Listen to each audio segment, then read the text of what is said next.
When you think of the term beast, which NBA player comes to your mind? Well, chances are it's the one and only Shaquille O'Neal. Sure, other players like Karl Malone and Wilt Chamberlain were pretty beastly in their own rights, but Shaq was in a league of his own. Hello and welcome back to the channel. Today we're going to be talking about how Shaquille O'Neal dominated in the paint. You must be wondering how he managed to do it for such a long time during his career, and did anyone even try to give him tough competition? Well, stick around till the end as we answer these questions and more as we delve into the intricacies surrounding Shaq and his utter domination. Without further ado, let's get started. To understand Shaq's dominance, we first need to go back to his time playing in college. Shaq played at Louisiana State University. Here is where he first made a name for himself. He was easily one of the best young players in the country. There's good reason why he won the Adolph Rupp Trophy in 1991 as the NCAA Men's Basketball Player of the Year and was voted Collegiate Player of the Year by AP and UPI.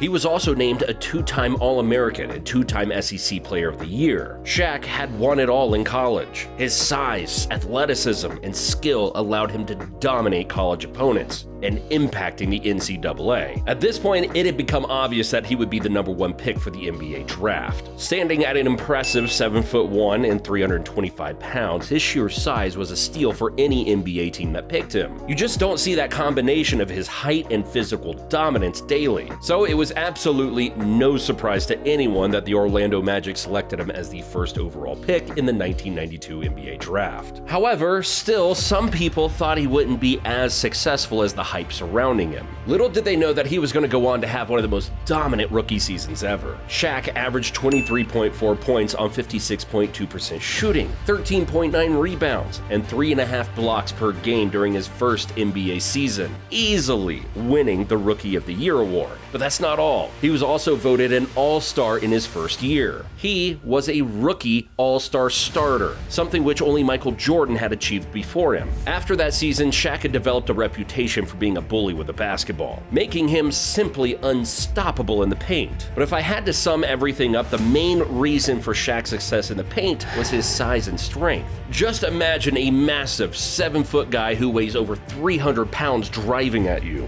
You can't do much about that, even if you wanted to.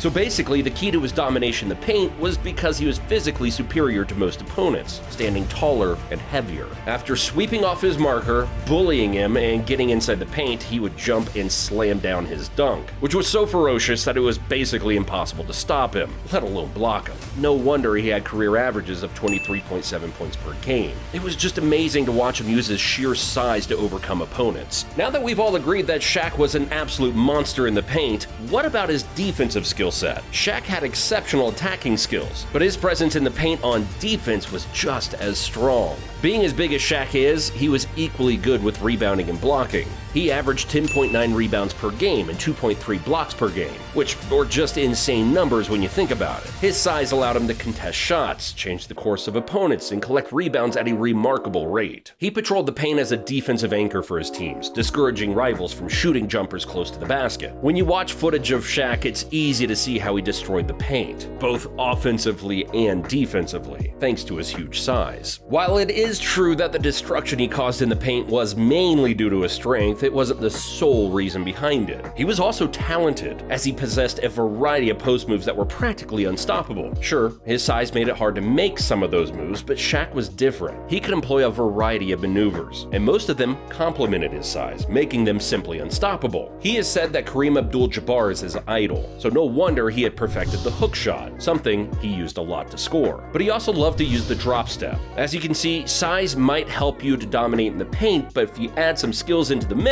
you now have a true nightmare for rival teams. So we've discussed how Shaq's sheer size and skills helped him dominate the paint, but that's not all, folks. Shaq was an unstoppable force, not just because of his physical characteristics and skill set, but also because of his menacing court presence. Just look at his matchups over the years. Whatever guy you would assign to guard him, Shaq always had a psychological edge thanks to his intimidating size and combative temperament. Such was his effect that opponents would change their shots or refrain from challenging him for fear of being outmatched. Now that is the definition of a true monster on the court who would destroy anyone in the paint. So now that we've talked about the many ways in which one can say that Shaq indeed was a destroyer in the paint, but to assume that he was one of the most dominant players of all time, we need to take a look at his accolades during his NBA career. Well, as you might expect, retrospect, it wouldn't be surprising that Shaq's domination in the paint translated to enormous team success throughout his career. With many NBA championships under his belt, including 3 consecutive titles with the Los Angeles Lakers from 2000 to 2002, he solidified his legacy as one of the most impactful centers in this game's history. Sure, many of those championships were also won thanks to Kobe, but Shaq was the main player for the Lakers and was way more important than Kobe for those championships. His dominating presence in the paint was a vital reason for his team's success, and his legacy will forever be inscribed in basketball history. While you can find that Kobe can be somewhat replaced, as you'll find people just as hardworking as him, chances are that in Shaq's case, you are not going to find anyone as dominant as he was at his position. He absolutely was a rare specimen. He was so dominant that opponents had no idea how to stop such a force. So in the end, they started resorting to a trick known as hack-a-Shaq, which meant that since you couldn't stop Shaq, you would have to foul him. And since Shaq cannot shoot free throws, this limited Shaq and his potential. However, later, the hack-a-Shaq was countered by implementing another rule, which contradicted this apparent loophole. But this shows what teams would do to stop such a force. In the end, I would like to say that while it is true that Shaq was incredibly dominant, it does not mean he did not put in the work. He worked hard to reach where he was. People were quick to disregard his hard work, thinking his physical traits helped him achieve superstardom. But while this is true, it didn't stay this way,